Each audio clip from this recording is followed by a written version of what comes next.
आज हम लोग इस लेक्चर में सम इम्पॉर्टेंट कंपाउंड पढ़ेंगे। इसके पहले हम सम इम्पॉर्टेंट कंपाउंड्स का 2 लेक्चर आपको अपलोड कर दिए हैं। ये लेक्चर क्लास 10th के लिए, इसके पहले 2 लेक्चर हो चुका है आपका।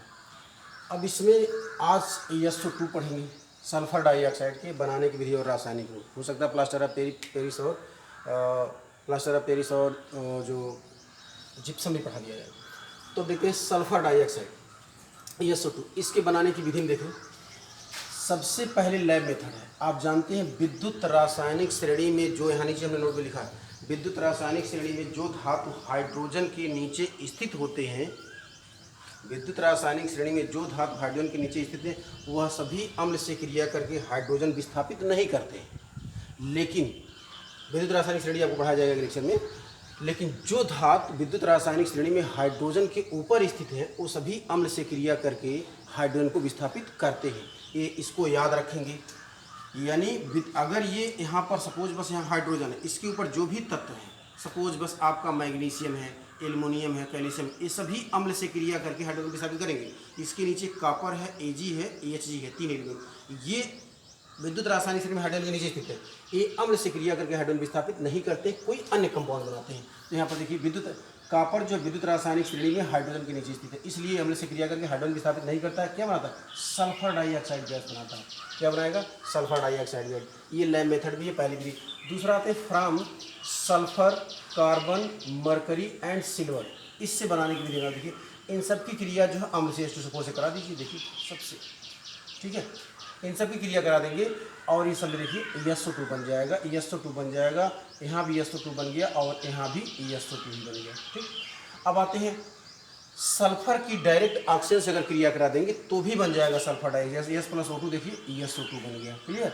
अब आते हैं तीसरा, जिंक सल्फाइड का ऑक्सीजन यानी मेटल सल्फाइड को ऑक्सीजन के साथ क्रिया कराते हैं तो क्या बन जाएगा? सल्फर डाइऑक्साइड बन जाएगा। 5वें नंबर में कैल्शियम सल्फाइड का अम्ल के साथ क्रिया कराएंगे तो क्या बन जाएगा? सल्फर डाइऑक्साइड बन जाएगा। और इस पॉइंट को आप याद रखेंगे। ठीक है। अब आते हैं सल्फर डाइऑक्साइड की जो प्रॉपर्टी है। प्रॉपर्टी में आप देखें, सबसे पहले देखिए प्रॉपर्टी में इनफ्लेमेबिलिटी, ज्वलनशीलता। क्या है? इनफ्लेमेबिलिटी, इसको कहते हैं हिंदी में ज्वलनशीलता। क्या कहते हैं हिंदी में? ज्वलनशीलता। यानी इसको अगर मैग्नीशियम जो किसकी ज्वलनशीलता, यानी सल्फर डाइऑक्साइड को अगर मैग्नीशियम के साथ जलाया जाता है क्या बन जाता है? सल्फर बन जाएगा और मैग्नीशियम ऑक्साइड निकल जाएगा। अगर इसके साथ ध्यान रखेंगे 2 चीज़ का, K2SO3 का मिश्रण है, K2H2O3, इसको कहते हैं पोटेशियम सल्फाइड और इसको कहते हैं पोटेशियम थायोसल्फेट होगा इसका। अब देखिए रिएक्शन विथ H2O, SO2 की अक्रिया अगर H2O के साथ कराते हैं H2SO3 बनेगा, सल्फ्यूरिक डिसोसिएशन। सल्फर डाइऑक्साइड जो गर्म करेंगे डिसोसिएशन होता है SO3 और सल्फर में एसोसिएशन। ठीक। रिएक्शन विथ ऑक्सीजन के साथ अगर सल्फर डाइऑक्साइड की अक्रिया अगर O2 के साथ कराते हैं तो क्या बन जाएगा? SO3 बन जाएगा।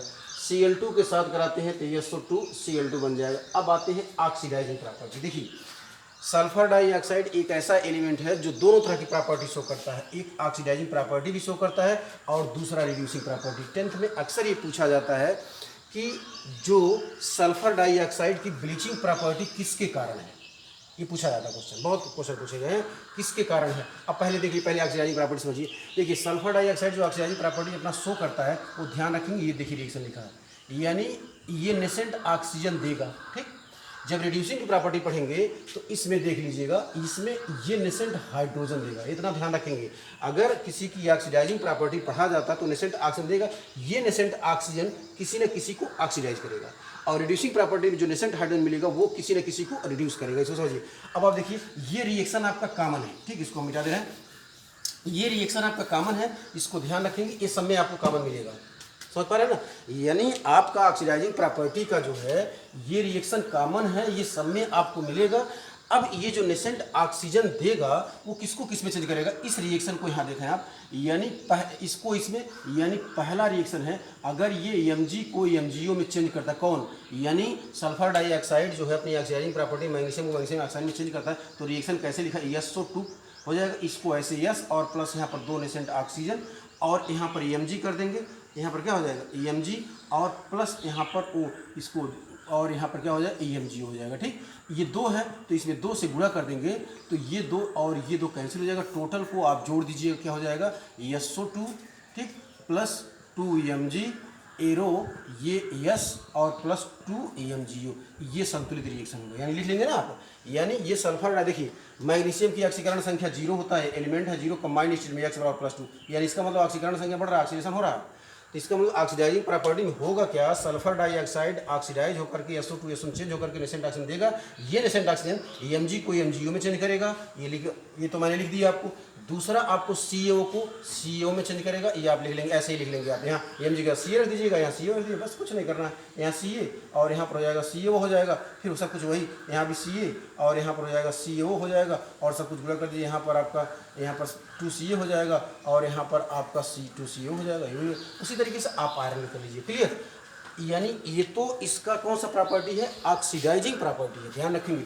अब आते हैं इसकी जो दूसरी प्रॉपर्टी है, क्या है, रिड्यूसिंग प्रॉपर्टी। देखिए रिड्यूसिंग प्रॉपर्टी, ये रिएक्शन आपका कॉमन है, क्लियर, क्या है, कॉमन है रिएक्शन, अर्थात रिड्यूसिंग प्रॉपर्टी में यानी 2H2O और प्लस SO2 के साथ क्रिया करेगा और ये हो जाएगा H2SO4 प्लस 2H प्लस, ठीक है, 2H। अब इसमें पहला जो है आप ध्यान दें, पहला जो Cl2 को HCl में चेंज करता है, क्यों, क्योंकि 2 क्लोरीन की ऑक्सीकरण संख्या 0 हो जाएगा, यहाँ पर 2 क्लोरीन की ऑक्सीकरण संख्या -2 हो जाएगी, इसका मतलब रिएक्शन हो रहा है। अब इसका जो रिएक्शन कैसे लिखा जाएगा, ये रिएक्शन कॉमन रहेगा, 2H2O प्लस SO2 हो जाएगा, H2SO4 हो जाएगा प्लस 2H हो जाएगा, ठीक है। अब आप इसके बाद आप देखें, यही यहाँ लिख दिया जाएगा, Cl2 लिख दिया जाए और ये नेसेंट हाइड्रोजन कर देंगे और ये बन जाए, यहाँ 2 अगर कर दीजिए 2 क्लोरीन तो 2HCl हो जाएगा और ये इसे कैंसिल, टोटल को आप जोड़ दीजिएगा, यानी 2H2O हो जाएगा और साथ में Cl2 हो जाएगा प्लस SO2 हो जाएगा, एरो H2SO4 हो जाएगा और साथ में 2HCl हो जाएगा, क्लियर। अब ये इसी तरह से आप जैसे Cl2 का HCl में लिखे वैसे आप FeCl3 का FeCl2 में लिख लीजिएगा, कोई दिक्कत नहीं है, आप लिख लेंगे। FeCl देखिए यहाँ पर हम लिख देते हैं, यानी आपको FeCl3 का नंबर दो में FeCl3 का किसमें हो जाएगा, FeCl2 में चेंज करना है। तो सबसे ऊपर वाला पहले लिख लेंगे, 2H2O लिख लेंगे और प्लस SO2 कर देंगे, एरो H2SO4 कर देंगे प्लस यहाँ पर 2 नेसेंट हाइड्रोजन कर देंगे, ठीक। अब इसके बाद जो है ये FeCl3 है और यहाँ पर नेसेंट हाइड्रोजन रख देंगे और ये हो जाएगा FeCl2 हो जाएगा प्लस ये Cl निकल जाएगा, ये 2 है, टोटल में 2 से गुणा कर दीजिएगा और इसको कैंसिल कर दीजिएगा, टोटल को जोड़ दीजिएगा, हो जाएगा। इसी तरीके से हो जाएगा ना आपका। अब आते हैं तीसरे नंबर में, इसका 30 जोड़ दीजिएगा, इसको तीसरे नंबर में जो रिएक्शन आता है, क्या चीज़, KMnO4 का MnSO4 में, यानी KMnO4 का तीसरे नंबर का जो रिएक्शन है KMnO4 का MnSO4 में। देखिए जब भी आप SO4 चाहिए, इसका मतलब मीडियम ऐसा यहाँ पर HD मीडियम रहेगा, तो सबसे पहले आपको क्या करना होगा, इसमें सबसे पहले आपको 2H2O तो रहेगा ही रहेगा, प्लस आपका SO2 रहेगा ही रहेगा और ये बन जाएगा H2SO4 रहेगा और प्लस यहाँ पर 2 नेसेंट हाइड्रोजन होगा। यहाँ पर मीडियम H2SO4 यानी यहाँ पर KMnO4 को H2SO4 तो रखेंगे ही रखेंगे, ये HD मीडियम है और यहाँ पर नेसेंट हाइड्रोजन रहेगा, ये क्रिया करेगा तो जो आपका बनेगा उसको पहले देखिए, यानी यहाँ पर कर देते हैं, यानी क्या चीज़ आपका इसमें MnSO4 यानी बनेगा K2SO4 प्लस MnSO4, ठीक। अब यहाँ 2 मैग्नीज 2 पोटेशियम हो गया, 2 मैग्नीज 2 कर देंगे, ठीक है। अब इसके बाद यहाँ पर क्या बन जाएगा, यानी आप जो बचेगा वो H2O में बच जाएगा, इसको आप बैलेंस कर लेंगे। बैलेंस कैसे करेंगे, देखिए आप इसको 3 कर देंगे, ठीक है, तभी तो 3 सल्फेट हो जाएगा। पोटेशियम बैलेंस है, सल्फर बैलेंस है, मैग्नीज बैलेंस, सल्फर 3 सल्फेट हो गया और H2O कर देंगे। अब कितना बचा, यानी 4 दूना 8 ऑक्सीजन है तो यहाँ पर 8 H2O कर देंगे, ये निकल जाएगा आपका।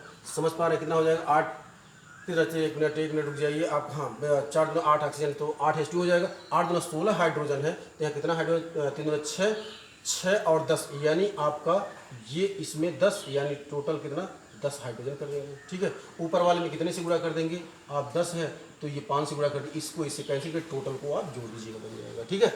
इसी तरह से आप इसका K2Cr2O7 का Cr2SO4 की होल थ्राइस में भी आप कर दीजिएगा, इसको भी आप ध्यान रखिए, ठीक है। क्या करेंगे आप, यानी K2Cr2O7 से Cr2SO4 का होल थ्राइस, यानी आपका जो चौथे नंबर में हो जाएगा, सिर्फ वही आपको यानी K2Cr2O7 का Cr2SO4 यानी आपका Cr2SO4 का होल थ्राइस में चेंज कर दीजिएगा। ठीक है, आपको Cr2SO4 का होल थ्राइस में चेंज कर दीजिएगा। करना क्या है इसमें, 2H2O रहेगा प्लस आपका SO2 रहेगा, एरो कर देंगे, H2SO4 हो जाएगा प्लस यहाँ पर 2 नेसेंट हाइड्रोजन हो जाएगा। ठीक, क्लियर। अब इसके बाद आते हैं K2Cr2, K2Cr2O7 है और प्लस यहाँ पर आप H2SO मीडियम H2SO4 अम्लीय माध्यम रखना पड़ेगा और प्लस नेसेंट हाइड्रोजन आपका ये रहेगा और बन जाएगा K2SO4 तो बनेगा ही बनेगा प्लस Cr2SO4 का होल थ्राइस बनेगा ही बनेगा और साथ में प्लस H2O बनेगा। अब आप देखिए कितना है, ये इतना क्रोमियम, 2 क्रोमियम से हो गया, सल 3 है, 3 और ये 3 और 1 4 यानी 4H2 है करते। ठीक, 4H2 अब 7 है तो कितना हो जाएगा, 7 ऑक्सीजन यानी 7H2 प्लस यहाँ 7H2 कर दे, 7 दूना 14 हाइड्रोजन हो जाएगा, 14 4 दूना 8 और 6 यहाँ 6 कर देते हैं। ठीक है, और ऊपर वाले में 3 से गुणा कर देते हैं, 3 दूना 6, इसको कैसे टोटल को जोड़ दीजिए बन जाएगा। ठीक है, अब आते हैं, ध्यान दीजिए इसमें टोटल को जोड़ देंगे ये हो जाएगा। आता है ब्लीचिंग प्रॉपर्टी, ये बहुत कुछ आता है। SO2 की ब्लीचिंग प्रॉपर्टी किसके कारण है, रिड्यूस, देखिए ब्लीचिंग SO2 प्लस H2O और ये नेसेंट हाइड्रोजन दे रहा है। ये ब्लीचिंग प्रॉपर्टी है क्या, रंगीन पदार्थ को रंगीन पदार्थ में बदल देना ही क्या कहलाता है, ब्लीचिंग प्रॉपर्टी कहलाता है। समझ पाए, रंगीन पदार्थ को वो रंगीन में बदल देना ब्लीचिंग प्रॉपर्टी। अब आप देखिए इसकी ब्लीचिंग प्रॉपर्टी किसके कारण, ये hydrogen nascent reducing property, nascent hydrogen ही रंगीन पदार्थ को रंग ही बदल रहा है। इसका मतलब किसके कारण है, रिड्यूसिंग ब्लीचिंग प्रॉपर्टी जो है किसके कारण है, ड्यू टू रिड्यूसिंग प्रॉपर्टी। इसका SO2 का ब्लीचिंग प्रॉपर्टी रिड्यूसिंग प्रॉपर्टी के कारण है, ध्यान रखेंगे। अब रिएक्शन विद बेस क्या है, रिएक्शन विद बेस, बेस के साथ क्रिया कराएंगे, सोडियम बन जाएगा, सोडियम बाइसल्फाइड बन जाएगा और फिर Na2SO3 बन जाएगा, दोबारा पुनः क्रिया करेंगे। अब आते हैं इसमें 2 कंपाउंड और हैं, एक प्लास्टर ऑफ पेरिस है, दूसरा आपका जिप्सम है, भी ध्यान रखेंगे आप क्या। तो अब प्लास्टर ऑफ पेरिस और जिप्सम ये अगले लेक्चर में आपको पढ़ाया जाएगा।